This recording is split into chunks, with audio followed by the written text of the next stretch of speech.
Praise the Lord. നിങ്ങളെ എല്ലാവരെയും blessed മോർണിംഗിലേക്ക് യേശു ക്രിസ്തുവിൻ്റെ നാമത്തിൽ സ്വാഗതം ചെയ്യുന്നു.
പ്രിയരെ, അനുഗ്രഹിക്കപ്പെട്ട ഒരു പ്രഭാതം കൂടെ നമ്മുടെ ജീവിതത്തിൽ അനുവദിച്ചു തന്ന വലിയവനായ ദൈവത്തെ നമുക്ക് ഒരുമിച്ച് ചേർന്ന് നന്ദി പറയാം. എത്ര പേർ പറയും, ഞാൻ മിമ്മതല്ല, എൻ്റെ ദൈവം എന്നെ നടത്തിയതാണ്. ഒന്നുകൂടെ പറഞ്ഞു കഴിഞ്ഞാൽ 2026 ജാനുവരി മാസം 28 വരെയും എന്നെയും എൻ്റെ കുടുംബത്തെയും കണ്ണിലെ കൃഷ്ണമണി പോലെ സൂക്ഷിക്കുകയും വിടുവിക്കുകയും ചെയ്ത വലിയവനായ ദൈവത്തിന് നന്ദി പറഞ്ഞുകൊണ്ട് ഈ പ്രഭാത ചിന്തയിലേക്ക് നമുക്ക് ഒരുമിച്ച് അടുത്തു വരാം.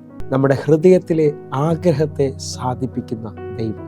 പ്രിയരെ, പ്രാരംഭവാക്യത്തിലേക്ക് 145 സങ്കീർത്തനം അതിൻ്റെ 19 വാക്യം. തൻ്റെ ഭക്തന്മാരുടെ ആഗ്രഹം അവൻ സാധിപ്പിക്കും, അവരുടെ നിലവിളി കേട്ട് അവരെ രക്ഷിക്കും. പ്രിയരെ, പ്രഭാതത്തിൽ ദൈവം നമ്മോട് ഇടപെട്ട അനുഗ്രഹിക്കപ്പെട്ട വചനത്തിനായി നമുക്ക് ഒരുമിച്ച് ചേർന്ന് ദൈവത്തിന് നന്ദി പറയാം. എന്നെ കേൾക്കുന്നവരെ, നമ്മുടെ എല്ലാം പ്രാർത്ഥനയാണ് നമ്മുടെ ആഗ്രഹങ്ങൾ സാധിക്കണമെന്നുള്ളത്. എന്നാൽ ഈ പ്രഭാതത്തിൽ എന്നെ കേൾക്കുന്ന പലതും പ്രാർത്ഥിച്ചിട്ട് എങ്ങും എത്തിയില്ല, ഒന്നും നടന്നില്ല എന്ന് പറഞ്ഞുകൊണ്ട് വിഷമത്തിൽ കേൾക്കുന്നവരുണ്ട്. എന്നാൽ ഈ വചനത്തെ മുറുകെ പിടിച്ചുകൊണ്ട് പറയണം, അവൻ നമ്മുടെ ആഗ്രഹങ്ങളെ സാധിപ്പിക്കുന്ന ദൈവമാണ്. നമ്മുടെ കണ്ണുനീരിൽ നിന്ന് നമ്മളെ രക്ഷിക്കുന്ന ദൈവമാണ്. ആ ദൈവത്തിൻ്റെ പാദപീഠത്തിലോട്ടാണ് നമ്മൾ അടുക്കുന്നത്. ഒന്നുകൂടെ പറഞ്ഞാൽ 20 സങ്കീർത്തനം അതിൻ്റെ 4 വാക്യം. നിന്റെ ഹൃദയത്തിലെ ആഗ്രഹം അവൻ നിനക്ക് നൽകട്ടെ, നിന്റെ താല്പര്യമൊക്കെയും നിവർത്തിക്കട്ടെ. പ്രിയരെ, ഈ വചനം കേൾക്കുമ്പോൾ നമുക്കൊരു കാര്യം വ്യക്തമാണ്.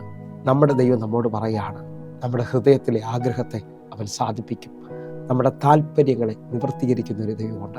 ദൈവിക മാർഗത്തിൽ ദൈവവചനത്തിനകത്ത് ജീവിക്കുന്ന ഒരാൾ പോലും നിരാശപ്പെടേണ്ടി വരത്തില്ലെന്ന് യോഹന്നാന്റെ സുവിശേഷം 15 വാക്യം വായിച്ചാൽ നമുക്ക് മനസ്സിലാകും. യോഹന്നാന്റെ സുവിശേഷം 15 വാക്യം.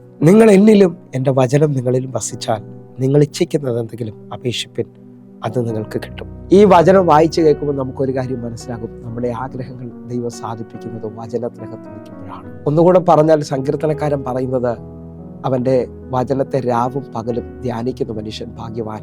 അവൻ ആറ്റരുകത്ത് നട്ടിരിക്കുന്നതും തക്കകാലത്ത് ഫലം കായ്ക്കുന്നതും ഇല വാടാത്ത വൃക്ഷം പോലെ ഇരിക്കും, അവൻ ചെയ്യുന്നതൊക്കെയും സാധിക്കും. നിങ്ങൾ വിശ്വസിക്കുന്നവരാണെങ്കിൽ ദൈവത്തിൻ്റെ വചനത്തിനകത്ത് നിലനിൽക്കുക. നിങ്ങളുടെ ആഗ്രഹങ്ങളെ ദൈവം സാധിപ്പിക്കും.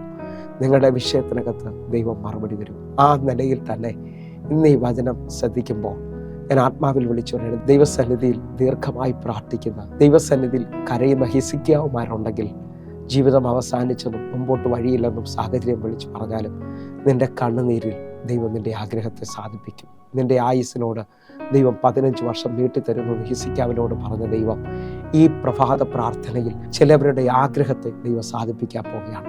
ചിലവരുടെ പ്രാർത്ഥനയ്ക്ക് ദൈവം മറുപടി തരാൻ പോവുകയാണ്. ഒന്നുകൂടെ നിങ്ങൾ നോക്കിയേ, 34 സങ്കീർത്തനം അതിൻ്റെ 10 വാക്യം പറയുന്നു, ബാലസിംഹങ്ങളും ഇരകിട്ടാതെ വിശന്നിരിക്കും, യഹോവയെ അന്വേഷിക്കുന്നവർക്കോ ഒരു നന്മയ്ക്കും കുറവില്ല.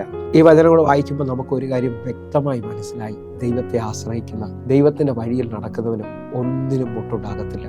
സങ്കീർത്തനക്കാരൻ പറയുകയാണ്, യഹോവ എൻ്റെ ഇടയിലാകുന്നു, എനിക്കൊന്നിനും മുട്ടുണ്ടാകത്തില്ല. ദൈവത്തിൻ്റെ ശബ്ദം കേട്ട് ദൈവത്തിൻ്റെ വഴിയിൽ നടക്കുന്ന, ദൈവവചനത്തെ അനുസരിക്കുന്നവനോട് ഈ പ്രഭാതത്തിൽ എനിക്കൊരു കാര്യം പറയാനുണ്ട്. ദൈവം നിൻ്റെ ആഗ്രഹത്തെ സാധിപ്പിക്കും. നിൻ്റെ ഹൃദയത്തിലെ ആഗ്രഹം അവൻ നിനക്ക് നൽകും. കർത്താവിനെ ഒന്ന് മുറുകെ പിടിക്കാൻ പറ്റുന്ന ഉത്തരവുകളുണ്ട്. പ്രാർത്ഥിക്കുന്നവരിൽ ലജ്ജിച്ചു പോകത്തില്ല കേട്ടോ. ഒന്നുകൂടെ നോക്കിയാൽ നിങ്ങൾക്കറിയാം, മാർക്കോസിന്റെ സുവിശേഷം 10 അതിൻ്റെ 51 വാക്യം. യേശു അവനോട്, ഞാൻ നിനക്ക് എന്ത് ചെയ്തു തരണമെന്ന് നീ ഇച്ഛിക്കുന്നു എന്ന് ചോദിച്ചതിന്, റബ്ബിനി, എനിക്ക് കാഴ്ച പ്രാപിക്കണമെന്ന് കുരുടൻ അവനോട് പറഞ്ഞു. ഈ വചന പശ്ചാത്തലം നമുക്കെല്ലാവർക്കും സുപരിചിതമാണ്. തിമായിയുടെ മകനായ ബർത്തിമായെക്കുറിച്ചാണ്. അവൻ വഴിയരികിൽ കുരുടനായി നാളുകളായി യാചിച്ചുകൊണ്ടിരിക്കുകയാണ്. എന്നാൽ അവൻ യേശു പോകുന്നു എന്ന് കേട്ടിട്ട് കരുണ തോന്നണമെന്ന് അവൻ നിലവിളിച്ചു. വലിയ പ്രതികൂലമായി കണ്ടു. പക്ഷെ അവൻ്റെ നിലവിളി നിർത്തിയില്ല. അവൻ വീണ്ടും നിലവിളിച്ചു. ഉച്ചത്തിൽ നിലവിളിച്ചതാണ് വിശ്വാസത്തോടെ. എന്നെ കേൾക്കുന്നവരെ, യേശു അവിടെ നിന്നു. ഈ പ്രഭാതത്തിൽ കരയുന്ന, പ്രാർത്ഥിക്കുന്ന, ദൈവവചനത്തിൽ ഉറച്ചു നിൽക്കുന്ന നിനക്ക് വേണ്ടി എൻ്റെ കർത്താവ് നിൽക്കാൻ പോവുകയാണ്. നിൻ്റെ ആഗ്രഹത്തെ നീ ഇച്ഛിക്കുന്നത് എന്താണ്? നീ എന്താണ് ആഗ്രഹിക്കുന്നതെന്ന് യേശു ചോദിക്കുകയാണ്. ഈ പ്രഭാതത്തിൽ എൻ്റെ കൂടെ ഒന്ന് വിശ്വസിച്ചുകൊണ്ട് പറയാൻ പറ്റുമോ? എൻ്റെ ദൈവം നിങ്ങളോട് ചോദിക്കുകയാണ്, നീ നാളുകൾ ആഗ്രഹിച്ചത് എന്താണ്? അങ്ങനൊരു ശബ്ദം കേൾക്കുമെന്ന് വിശ്വസിക്കുന്നുണ്ടോ? ഞാൻ ആത്മാവിൽ ചിലർ നോക്കി പ്രവചിക്കുകയാണ്. ഇന്നത്തെ ദിവസം എൻ്റെ ദൈവം നിൻ്റെ ആഗ്രഹത്തെ സാധിപ്പിക്കാൻ പോവുകയാണ്. ഇന്നത്തെ ദിവസം നിൻ്റെ കണ്ണുനീരിന് എൻ്റെ ദൈവം തുടയ്ക്കാൻ പോവുകയാണ്. ചിലവരെ കണ്ണിൽ നിന്ന് കണ്ണുനീര് തുടയ്ക്കും കേട്ടോ.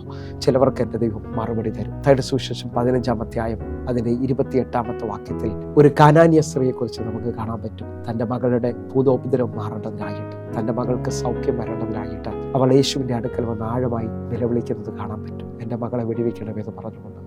അവിടെ ഒന്നും അവൾക്ക് വിടുതൽ കിട്ടുന്നതായി കാണുന്നില്ല. എന്നാൽ അവൾ പുറകെ ചെന്ന് നിലവിളിക്കുന്നത് കാണാൻ പറ്റും. ആ പാദപീഠം വരെയും കുരിഞ്ഞ ദൈവത്തെ ആരാധിക്കുന്നത്, നമസ്കരിക്കുന്നത് കാണാൻ പറ്റും. യേശുവിനോട് ആഴമായ ഒരു വെളിപ്പാട് പറയുകയാണ്. ഉടയവന്റെ മേശയിൽ നിന്ന് വീഴുന്ന അപ്പം നുറുക്കുകൾ നായ്ക്കുട്ടിയുടെ അവകാശമെന്ന് അവൾ അവകാശം പറയുകയാണ്. ആ സമയത്ത് കർത്താവ് അവളോട് പറയുന്ന വാക്യം മത്തായിയുടെ സുവിശേഷം 15-ാം അധ്യായം അതിൻ്റെ 28-ാമത്തെ വാക്യം, സ്ത്രീയെ, നിന്റെ വിശ്വാസം വലുത്, നിന്റെ ഇഷ്ടം പോലെ നിനക്ക് ഭവിക്കട്ടെ എന്ന് പറഞ്ഞു. ആ നാഴിക മുതൽ അവളുടെ മകൾക്ക് സൗഖ്യം വന്നു. വിശ്വസിക്കുന്നുണ്ടെങ്കിൽ ഈ പ്രഭാതത്തിൽ നിങ്ങളുടെ വിശ്വാസത്തെ വർദ്ധിപ്പിച്ചു. നാളുകൾ പ്രാർത്ഥിച്ചിട്ടും ഒരു നന്മയും കണ്ടില്ല, ഒരാഗ്രഹവും നടന്നില്ല എന്ന് പറഞ്ഞ് പിന്മാറിപ്പോവുകയല്ല. വിശ്വാസത്തിൽ പിടിച്ചു നിൽക്കുന്നതിനോട്, കർത്താവിനെ കുറിച്ച് ആഴമായ ഒരു വെളിപ്പാട് കാണുന്നതിനോട് എൻ്റെ ദൈവത്തിന് പറയാനുണ്ട്, ഇന്ന് നിൻ്റെ ഇഷ്ടം ദൈവം സാധിപ്പിക്കും. നിൻ്റെ ഹൃദയത്തിലെ ആഗ്രഹം ദൈവം നിനക്ക് നൽകും. അങ്ങനെ വിശ്വസിക്കുന്നവർ എൻ്റെ കൂടെ ചേർന്നുകൊണ്ട് കർത്താവിനെ ഒന്ന് മുറുകെ പിടിച്ച് ഈ ദിവസം ഒരു അത്ഭുതത്തിൻ്റെ ദിവസമാണ്. നമുക്കൊരുമിച്ചൊന്ന് കണ്ണുകൾ അടയ്ക്കാം. ഞങ്ങളെ സ്നേഹിക്കുന്ന ഞങ്ങളുടെ നല്ല ദൈവമേ, നാളുകൾ പ്രാർത്ഥിച്ച, നാളുകൾ കരഞ്ഞ ചിലവർക്ക് ഇന്ന് അങ്ങ് വലുതായി അവരുടെ ആഗ്രഹത്തെ സാധിപ്പിക്കാൻ പോവുകയാണ്. ഇതൊരു അത്ഭുതത്തിൻ്റെ ദിവസമാക്കണമേ അപ്പ. കർത്താവ് അത്ഭുതം ചെയ്തു കഴിഞ്ഞാൽ നന്ദി. യേശുവിൻ നാമത്തിൽ ഞാൻ പ്രാർത്ഥിക്കുന്നു, കേൾക്കണം പിതാവേ. ആമേൻ, ആമേൻ, ആമേൻ. പ്രിയരേ, പ്രഭാത സന്ദേശം നിങ്ങൾക്ക് അനുഗ്രഹമാകുന്നുവെങ്കിൽ നിങ്ങൾ ഈ യൂട്യൂബ് ചാനൽ സബ്സ്ക്രൈബ് ചെയ്യും, ഫേസ്ബുക്കിൽ നിങ്ങൾ ജോയിൻ ചെയ്യുകയും ചെയ്യണമെന്ന് ഓർപ്പിക്കുന്നു. അതേപോലെ ഈ കാണുന്ന 811 നിങ്ങൾക്ക് വിളിക്കുവാൻ കഴിയും, നമുക്ക് ഒരുമിച്ച് പ്രാർത്ഥിക്കാൻ കഴിയും. കർത്താവ് നിങ്ങളെ അധികത്തിൽ മാനിക്കട്ടെ. നിങ്ങൾ ഈ യൂട്യൂബ് ലിങ്ക് മറ്റുള്ളവരിലേക്ക് കൂടെ എത്തിക്കണമേ. അനേകായിരങ്ങൾക്ക് ഇതൊരു അനുഗ്രഹമായി തീരട്ടെ. കർത്താവ് ഈ ദിവസങ്ങളിൽ നിങ്ങൾക്ക് വേണ്ടി വലുത് ചെയ്യും. കർത്താവ് നിങ്ങളെ മാനിക്കട്ടെ. God bless you. ആമേൻ.